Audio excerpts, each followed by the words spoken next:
Hello friends, welcome to my channel Kamala vlogs. ఈరోజు మన వీడియోలో మనం చేయబోతున్న వంట నేతి సున్ని వండలు. ఈ నేతి సున్ని వండలు తినడానికి చాలా టేస్టీగా అండ్ నోట్లో వేస్తే కరిగిపోయేటట్లంత టేస్టీగా ఉంటాయండి. ఎవరైనా ఈజీగా మన ఇంట్లో అవైలబుల్ ఉన్న వస్తువులతో తయారు చేసుకోవచ్చు. ఇప్పుడు ఈ నేతి సున్ని వండలు ఎలా తయారు చేయాలో మన ప్రాసెస్లోకి వెళ్ళిపోదాం. ఈ నేతి సున్నుండల తయారీ కోసం మనం ముందుగా పొట్టు తీసిన మినపగుళ్ళను తీసుకోవాలి. దీనిని ఒక గ్లాస్ వరకు తీసుకోవాలండి. ఒక పావు గ్లాస్ ఉంటుంది కదా, పావు గ్లాస్ వరకు తీసుకోవాలి, లేదంటే ఒక పావు కేజీ వరకైనా తీసుకోవాలి. కొలుసుకుంటున్నాను. ఒక గ్లాస్లో మనం కొంచెం మినపప్పు తీసుకొని ఆ గ్లాస్లో వేసుకోవాలండి. గ్లాస్లో పోసుకుంటే మనకి గ్లాస్ ఫుల్గా తీసుకుంటున్నాను. అంటే మనం ఏదైనా ఒక కొలత పాత్రను తీసుకోవాలండి. ఒక కొలత తీసుకుంటే ప్రతి వస్తువును కూడా లెక్క ప్రకారంగా ఒక కొలత తీసుకోవచ్చు. ఇప్పుడు మనం స్టవ్ వెలిగించుకోవాలండి. స్టవ్ వెలిగించుకొని దానిపైకి ఒక మందపాటి కడాయిని పెట్టుకున్నాను. కడాయి పెట్టుకోవాలి. ఆ పెట్టుకున్నాక దాన్ని హీట్ అయ్యేంత వరకు వెయిట్ చేయాలండి. చూడండి, హీట్ అయిందో లేదో ఒకసారి చెక్ చేసుకున్నాక మనము కొలత వేసుకున్న మినపగుళ్ళు ఉన్నాయి కదండి, ఒక గ్లాస్ వరకు, అవి వాటిని ఈ కడాయిలో పోసుకోవాలి.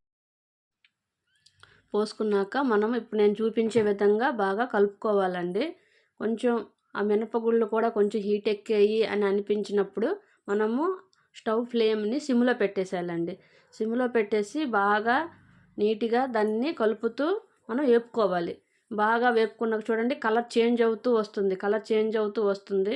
కలర్ చేంజ్ అయినప్పుడు మనం దాన్ని ఒకసారి చెక్ చేసుకోవాలండి. అవి ఏగాయా లేదా అనేసి చెక్ చేసుకోవడం అంటే మనం ఒక 2 గింజలు తీసి నోట్లో వేసామనుకోండి, మనకు అది కచ్చాపచ్చగా అనిపించిందంటే ఇంకా అది ఉడకలేదని అర్థం.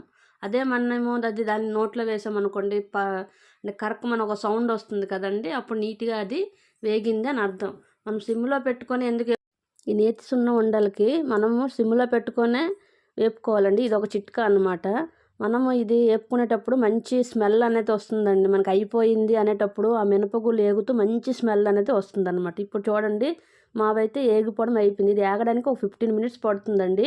ఇప్పుడు మనం కాసేపు పక్కన పెట్టేస్తే అది చల్లారిపోయినాక మనం దాన్ని మిక్సీ జార్లో వేసుకొని చాలా స్మూత్గా గ్రైండ్ చేసుకోవాలన్నమాట. స్మూత్గా అంటే చాలా స్మూత్ కాదు, లైట్గా, కొంచెం స్మూత్గా ఉండాలి. లైట్గా మనకి చేయి పెట్టి చెక్ చేస్తే మనకి కొంచెము పిండి అనేది తగులుతూ ఉండాలన్నమాట దాంట్ లోపల. ఇప్పుడు మనము అదే లోపల గ్లాసుని తీసుకొని మనం దాన్ని ఒక గ్లాసుడి వరకు మనం పంచదార అనేది తీసుకోవాలండి. అంటే ఒక గ్లాసు మినపగుళ్ళకి ఒక గ్లాస్ పంచదార తీసుకుంటే సరిపోతుందండి.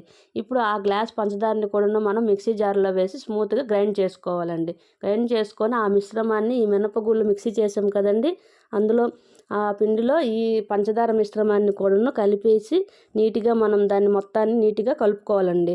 నీట్గా మొత్తం అంతా నీట్గా కలుపుకోవాలండి, చాలా నీట్గా. ఎక్కడ కూడా పంచదార అనేది మిస్ అవ్వకుండా టోటల్ అంతా స్ప్రెడ్ అయ్యి నీట్గా కలుపుకోవాలండి. నీట్గా కలుపుకున్న తర్వాత ఇప్పుడు దీంట్లోకి మనం ఒక గ్లాసు వరకు నెయ్యి తీసుకోవాలండి. నెయ్యి తీసుకొని దాన్ని వేడి చేసుకొని ఇప్పుడు ఆ నేతిని మనం దాంట్లో వేసుకుంటూ కలుపుకోవాలి. అంటే మనకు అది ఆ నేతిని వేసేటప్పుడు ఏమవుతుందంటే, ఇదో చూడండి, ఇప్పుడు నేను చూపించిన విధంగా కలుపుకోవాలండి. కలుపుకోవడం వల్ల అది మనకి వచ్చినంత వరకు నేతిని వేసుకోవాలండి. నేను ముందే చెప్పాను కదండి నేతి సున్నుండలని చెప్పేసి, అందుకే దీంట్లో నెయ్యి కొంచెం ఎక్కువగానే పడుతుందండి. ఎక్కువగా పడుతుంది కానీ రుచి మాత్రం చాలా టేస్టీగా ఉంటుందండి. మీరు ఒకసారి ట్రై చేయండి తప్పకుండా.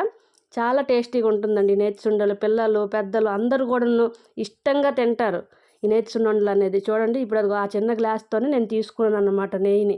ఇప్పుడు చూడండి, ఇలా చూపించిన విధంగా మనము దాన్ని చుట్టుకోవాలండి. చుట్టుకొని మనం పక్కన పెట్టుకోవాలి. చూడండి, మళ్ళీ మీకు చూపిస్తాము. ఈ విధంగా చుట్టుకోవాలండి. చుట్టుకొని మొత్తం పిండినంతటిని కూడా ఇలాగే ఉండలు చేసుకోవాలన్నమాట. మనకి ఇప్పుడు మనము క్వాంటిటీలో నెయ్యి వేసుకున్నాం కదండి, ఒకవేళ మనకు ఆ ఉండ అనేది ఆ విధంగా రాలేదనుకోండి, మరి కొంచెం నెయ్యిని తీసుకొని వేడి చేసి దాన్ని మళ్ళీ దాంట్లో పోసి చేస్తే ఉండ అనేది ఖచ్చితంగా పర్ఫెక్ట్గా వస్తుందండి. ఇదిగోండి, మీకు చూపించడానికి కోసం అని చెప్పేసి నేను కొన్ని ఉండలు చుట్టేసి మీకు చూపిస్తాను. చూడండి ఎలా పట్టుకోవాలో. అలా తీసుకొని అలా గట్టిగా నొక్కుతూ మనము ఉండ అనేది చుట్టుకోవాలండి. ఉండ చుట్టుకోవడంలో కూడాను మనం కొంచెం గట్టిగా నొక్కి చుట్టుకుంటే ఉండలు నీట్‌గా వస్తాయండి. లేదంటే విడిపోతాయన్నమాట మొత్తం. నేను చూపించినట్లుగా మీరు ఉండని చుట్టుకోండి. మొత్తం పిండినంతటిని కూడా మేము అలాగే ఉండలు చుట్టుకున్నామండి. ఉండలు చుట్టుకున్నాం. ఇదిగోండి రెడీ అయిపోయాయి. నేతి సున్ని ఉండలు. చాలా టేస్టీగా నోట్లో వేస్తే కరిగిపోయే వెన్నలా కరిగిపోయే సున్ని ఉండలు రెడీ అయిపోయాయి.